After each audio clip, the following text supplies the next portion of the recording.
یہ قرآن کی بات ہے. یہ اس انسان کی کہانی ہے جس نے حق کو پہچاننے کے باوجود حق سے دشمنی چنی. یہ کہانی ہے اس شخص کی جس کا نام قرآن میں لعنت کے ساتھ اتارا گیا. یہ کہانی ہے ابو لہب کی. سورہ اللحب، تبت یدا ابی لہب و تب. ہم اس سورہ کو پڑھتے ہیں لیکن بہت کم لوگ سوچتے ہیں اللہ نے کسی زندہ انسان کا نام قرآن میں کیوں اتارا، اور کیوں اتارا اس کی تباہی کا اعلان. مکہ کی ایک تپتی دوپہر تھی. سورج آگ برسا رہا تھا اور صفا پہاڑی پر اللہ کے رسول صلی اللہ علیہ وسلم کھڑے تھے.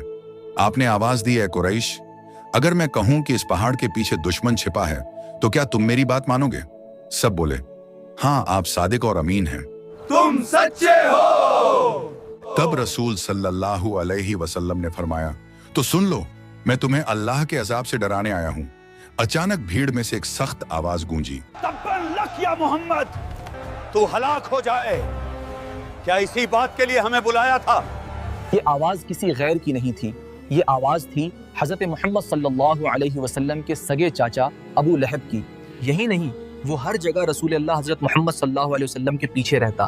جب حضرت محمد صلی اللہ علیہ وسلم لوگوں کو دین کی دعوت دیتے، وہ کہتا، اس کی بات مت سنو، یہ جادوگر ہے، یہ جھوٹا ہے. اس کی بیوی ام جمیل راستوں میں کانٹے بچھاتی تھیں تاکہ نبی صلی اللہ علیہ وسلم کے قدموں سے خون نکلے. دن گزرتے گئے، نفرت بڑھتی گئی. ابو لہب جانتا تھا یہ حق ہے، لیکن گھمنڈ نے اس کی عقل پر پردہ ڈال دیا. وہ کہتا، اگر محمد سچا ہے تو میرا مال مجھے بچا لے گا. اسے کیا معلوم تھا مال اللہ کے عذاب سے کبھی نہیں بچا سکتا. اور پھر آسمان سے وہی نازل ہوئی. اللہ نے فرمایا، تبت یدا ابی لہب و تب.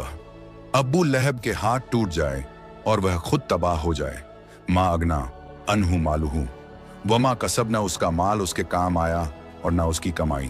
اللہ نے صرف اس کے جسم کو نہیں، اس کی سوچ کو، اس کی عزت کو، اس کی نسل کو تباہ کر دیا. سائسلہ نارن ذات لہب، وہ جلد بھڑکتی آگ میں ڈالا جائے گا. اور اس کی بیوی حمالۃ الحطب، لکڑیاں ڈھونے والی. محمد کہتا ہے کہ یہ لکڑیاں اٹھائے گی اور دوزخ کی آگ کو بھڑکائے گی. اس کی گردن میں رسی ہوگی جو اسے جہنم کی طرف گھسیٹے گی. بچاؤ!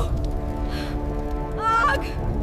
آگ! اپنے بھتیجے کی بات مت سننا اور لوگوں کو بھی منع کرنا کہ اس کی بات نہ سنیں. آج اتہاس گواہ ہے، رسول صلی اللہ علیہ وسلم کا نام ہر اذان میں لیا جاتا ہے، لیکن ابو لہب وہ صرف نفرت، گھمنڈ اور تباہی کی مثال بن گیا. آج ہمارے لیے سبق کیا ہے؟ حق کے سامنے گھمنڈ مت کرو، مال پر غرور مت پالو، دین کا مذاق کبھی مت اڑاؤ. یاد رکھو، اللہ جب چاہتا ہے تو کسی کو نام لے کر عبرت بنا دیتا ہے. اگلی بار جب سورہ اللہب پڑھو تو سمجھ لینا یہ صرف بد دعا نہیں، یہ اللہ کا انصاف ہے.